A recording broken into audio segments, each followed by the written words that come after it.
ആളില്ലേ ഉസ്താദേ? ഉസ്താദേ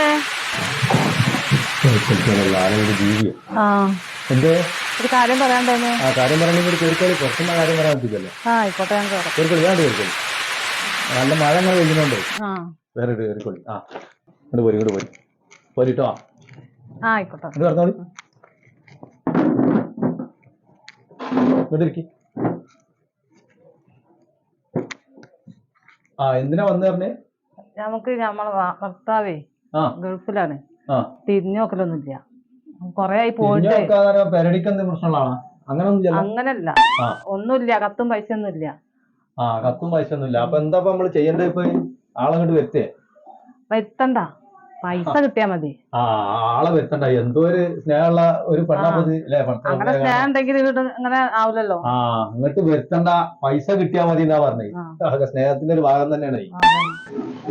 അപ്പൊ എത്ര ഇപ്പൊ കല്യാണൊക്കെ കഴിഞ്ഞിട്ട്? കല്യാണം കഴിഞ്ഞിട്ട് ഒരു 8 വർഷമൊക്കെ ആയി. ഇപ്പൊ ഒരു കൊല്ലൊക്കെ ഇവിടെ നിന്നിട്ടുള്ളൂ. ആ ഒരു കൊല്ലം ഇവിടെ നിന്നിട്ടുള്ളൂ അല്ലേ? 8 കൊല്ലമായപ്പോ ഗൾഫ് പോയിട്ട് അല്ലേ? ആ 8 കൊല്ലമായി ഗൾഫ് പോയിട്ട്. കുട്ടികളിപ്പോ എത്ര ഉണ്ടെന്നാല്? കുട്ടികള് 4 കുട്ടികളുണ്ട് അല്ലേ? ആള് ഗൾഫ് പോയിട്ട് 8 കൊല്ലമായി, 4 കുട്ടികളും ഉണ്ട് അല്ലേ? ഇജ് മനസ്സിലാക്കേണ്ട ഒരു കാര്യം മോനെ. കാരണം എന്താ വെച്ചാലേ, ഇജ് ഗൾഫ് പോയിട്ട് 8 കൊല്ലായി, കല്യാണം കഴിഞ്ഞിട്ട് കുറച്ചു കാലം ഇവിടെ നിന്നിട്ടുള്ളൂ. എന്നാലും ഓളോളെ കടമ മറന്നിട്ടില്ല എന്നുള്ളത് നമ്മൾ ഇതിന് മനസ്സിലാക്കേണ്ട ഒരു വലിയ കാര്യമാണ് കേട്ടോ. അന്റെ കുട്ടികളെ ഇവിടെ ഉണ്ട്. 4 കുട്ടികൾ എന്നല്ല പറഞ്ഞ 4 കുട്ടികളുണ്ട്. കണ്ടത് ഓളൊരു ഉത്തരവാദിത്തം നോക്കണം. അത് നമ്മൾ മനസ്സിലാക്കേണ്ട ഒരു കാര്യമാണ്. പത്തനപ്പജിന്റെ ഈ വാക്കുകളൊക്കെ വന്ന് ഓന്റെ അടുത്ത് എത്തിക്ക്. എന്റെ പൊന്നാ ചങ്ങായി, എനിക്ക് എന്റെ കുട്ടികളെ മുഖം കാണാൻ ഒരു പൂതി ഉണ്ടാവില്ല അല്ലേ? അങ്ങനെ ഉണ്ടാവില്ല ഏതൊരു മനസ്സിലായാലും കുട്ടികളെ മുഖം കാണാനേ. ആ പൈതങ്ങളെ മുഖം കാണാൻ എത്ര വലിയ കുട്ടികളായി പോരൊക്കെ. ആ ഒരു 5, 6, 7 വയസ്സൊക്കെ ആയില്ലപ്പോ എല്ലാവർക്കും ഇല്ലേ? ആ കുട്ടികളെ ആ ഓമന മുഖം കാണാൻ ഒരു കൊതിയില്ല എനിക്ക്. ആർക്കായാലും അങ്ങനെ ഒരു കൊതിയൊക്കെ ഉണ്ടാവും. ഓള് ഉത്തരവാദിത്വം ജീവന അങ്ങനൊന്നുമില്ലല്ലേ? എനിക്ക് കൊതിയില്ലല്ലേ? ആ അതാണ്. ഓനിപ്പോ ഈ കല്യാണം കഴിഞ്ഞ് എത്ര ആയതിന്റെ ഈ പൂതി വന്നേ? അല്ല ഗൾഫ് പോകാനുള്ള പൂതിയെ അത് കുറച്ചായി. പിന്നെ കുറച്ചായപ്പോ തന്നെ വന്ന് ആ പൂതി വന്നല്ലേ?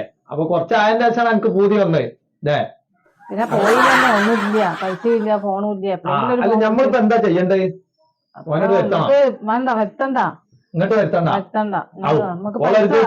മാസത്തില് പൈസ കിട്ടിയാ ഓൾക്ക് അത്രയില്ല. അതായത് അന്നെ കാണും വേണ്ട, കൊണ്ട് വരും വേണ്ട, പൈസ കിട്ടിയാൽ മതി എന്നാ പറഞ്ഞത്. ഇജ്ജാതി പെണ്ണുങ്ങളൊന്നും ദുനിയാവിൽ ഉണ്ടാവില്ല കുട്ടിയെ. അപ്പൊ എങ്ങനെങ്കിലൊക്കെ കേട്ടോ അയച്ചു കൊടുക്ക്. അപ്പൊ നമുക്ക് അത് വഴിയാക്കാട്ടോ. അതിനൊക്കെ നമ്മളെ ജ്ഞാനത്തിലൂടെ ചെയ്യുമ്പോഴേ ഓരോ തോന്നല് വരും. അപ്പൊ അതിനൊക്കെ ഉള്ള പണി ഇവിടെ ഉണ്ട്.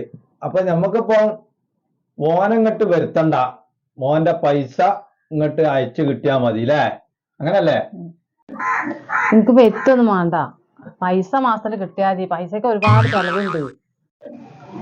അപ്പൊ ഓന് ഇങ്ങോട്ട് വരണ്ട, ഓന്റെ പൈസയാണ് നമുക്ക് കിട്ടണ്ടല്ലേ? ആ കണ്ട എന്തൊരു നല്ല കുട്ടിയാത്. ഇജ്ജ് വരണ്ടെന്ന് പറഞ്ഞു, പൈസ മാത്രം മതിയെന്ന്. നല്ല കുട്ടി തന്നെയാണ്, ഉത്തരവാദിത്ത കഥയമാര് ചെയ്യുന്നുണ്ട്. അപ്പൊ എന്ത് ചെയ്യാച്ചാലേ, ഇതേ കൊണ്ടുപോയിട്ട് അരിക്കാല ഉണ്ടാവുമല്ലോ, അതില് താത്തി വെക്കുക.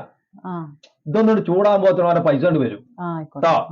പിന്നെ വേറൊന്നും മനസ്സിലാക്കേണ്ടതില്ല. ഇത് കൊണ്ടുപോയാണ്ടേ, അതായത് പുഴുങ്ങി തിന്ന് ആംപ്ലേറ്റ് അടിച്ചോണ്ട് ചെയ്യത്. കോഴിമുട്ടാണെന്ന് പെണ്ണുങ്ങൾക്ക് ഒരു ആൾക്കുണ്ടാവും.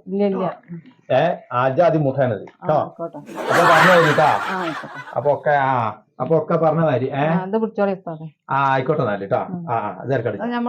ആയിക്കോട്ടെ എന്നാ നടന്നോട്ടോ. അപ്പൊ മഴ ഒന്നും ഇല്ലല്ലോ ഈ ആപ്പിലാണ്ടേ. അപ്പൊ പറഞ്ഞ മാതിരി കേട്ടാ. ആയിക്കോട്ടെ. അത് കുഴപ്പമില്ല, ഇത് കുഴപ്പമില്ല. കാരണം എന്താ വെച്ചാൽ ഭർത്താവ് ഓളൊന്ന് കഴിച്ചിലാക്കി കൊടുത്തു. ആ പമ്പറന്നോട് കുഴപ്പമില്ല. വേറെ 2 നശൂലങ്ങൾ വന്നേ. ഒരുത്തൻ തന്നാണിത്, വേറെ ഒരുത്തൻ തന്ന് ആലോചിച്ചുകൂടെ എനിക്ക്. ഓനൊക്കെ വണ്ടി അരിച്ചാണോ അവന്? അത് ഒരൊക്കെ ഒരുത്തൻ കണ്ട ജാതികളുണ്ട് വരും ഒരക്കവ് കയറ്റി. ഇതിപ്പോ ഇന്ന് ചെലവായ കോഴിമുട്ടന്റെയും ആ നൂലിന്റെ പൈസയും കൂടി മുതലായിട്ടില്ല. അത് ഒരു രസമില്ലായിട്ട് തുടങ്ങിയൊരു പണിയാ പോലെ. കണ്ട പണിയൊക്കെ ഒഴിവാക്കിയാണ്ട് മേലെങ്ങാതെ ജീവിച്ചാന്ന് വിചാരിച്ചായിട്ട്. ഇതിപ്പോ ഇതുകൊണ്ടും ഒരു രസമില്ലാത്ത പോലെ കണ്ട് എല്ലാ വർഷമാണ് ഇജ്ജ് എന്നെ കഴിച്ചിലാക്കാനുള്ള ഒരു വഴിയില്ലേ? അല്ല ജി പറയും.